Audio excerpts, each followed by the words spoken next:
I've done side hustles my whole life and I've been studying them for a long time. So these are the 8 errors that I see people making when they start a side hustle. The first one is they choose the wrong side hustle. That is, you don't want to start a side hustle and then you start doing it and you say, God, this is worse than my regular job. No, you want a side hustle that you can at least live with. Hopefully, you'll find one that plays upon the things that you love and the kinds of work that you do and your skills, and you will enjoy going to your side hustle.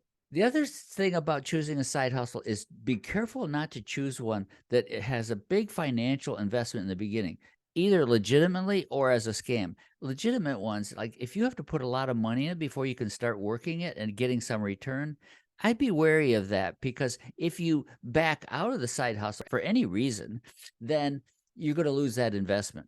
I have a friend, Karen, who is a wonderful and smart person, but she had to put $40,000 down to get gigs on her side hustle. Now, she did get some gigs and they were really well paying, but not enough to recoup that $40,000. She ended up losing a lot of money. When she first told me that they wanted all this money up front, I was very skeptical. It was a legitimate offer, but if you look at the work and the time and the reward and putting all that money up front, just wasn't a smart thing. So be careful of that. The other thing is there are people out there that are actually scamming you to say, invest in this and we'll get you all this money. That's not going to happen. So choose the right side hustle.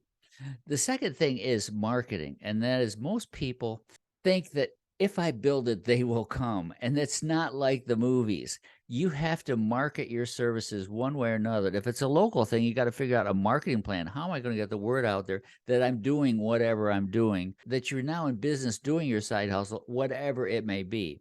Even if you go through a platform like Upwork or Fiverr, there's a lot of competition out there, and you have to figure out how you're going to compete and make your business distinctive. Go on Fiverr, look at any kind of side hustle you want to, and you'll see that there's all these people that are offering the same kinds of services, but they are very different. And that is, they have different pictures, different write ups, different rates, all those kinds of things. So you have to figure out, how am I going to market it so I get the best jobs? Along with that marketing is setting your price. That's number three. So many people set the wrong price. My father was an entrepreneur and he always priced himself too low. The reason was out of fear. He didn't want to not have work. So he was always pricing himself under the competition. That's a mistake. You want to figure out the right price so that you're not leaving any money on the table, but you're also not leaving any work on the table. So look at other people doing that kind of service or product and then price yourself accordingly. Some people are better, some people are worse, some people have more experience, some people less. Whatever it is, you got to look at those factors of pricing and figure out, how do I set the price that's right for me? The other thing is, always start a little higher. You can always come down, but it's hard to go back up. The fourth thing I'd say is a mistake, and that is time management.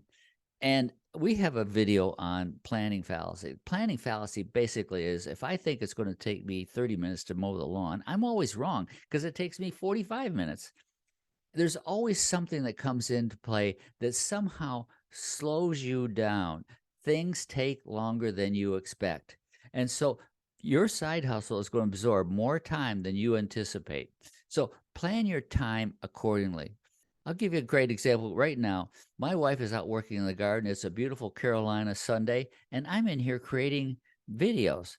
The fifth thing I'd mention is, along with time management, is money management. Be clear why you've taken on this side hustle. Is it to pay off a loan? Is it to build an emergency fund? Is it for to start a first step of setting up your business? Whatever it is, make sure you manage money to that point, because otherwise, you'll say, "Oh, geez, I got all this extra money."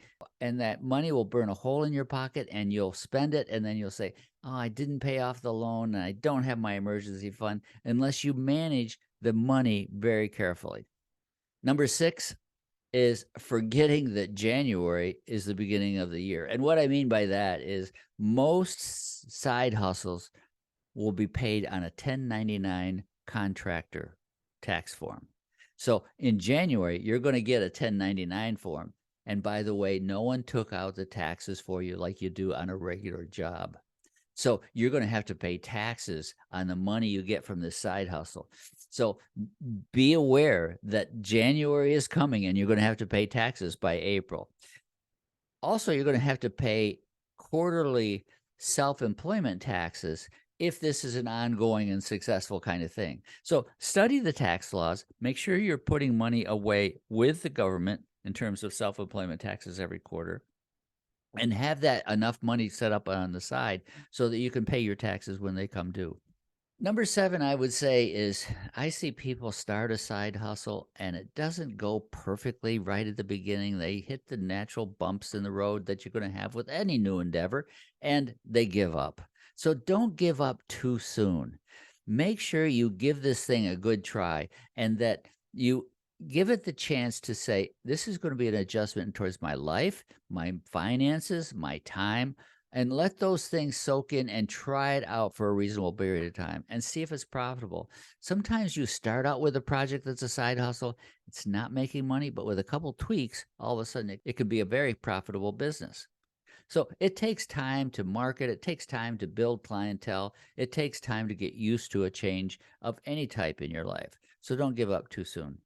And the last one is some people just never start. Starting a side hustle can be intimidating. You have the fear of failure, you have procrastination, and a lot of people just don't know how to do it. Luckily, we have put together a side hustle guide that covers the how. How do I create this side hustle? And once you know how, that overcomes some of the fear. And also in this guide, it will help you take the necessary steps in the right order to overcome that procrastination. So order the side hustle guide. It's totally free. We don't charge anything. All we want is your email so that we can then send you the link. And you can have this guide and you can avoid the 8 mistakes and it will tell you how to be successful. So good luck.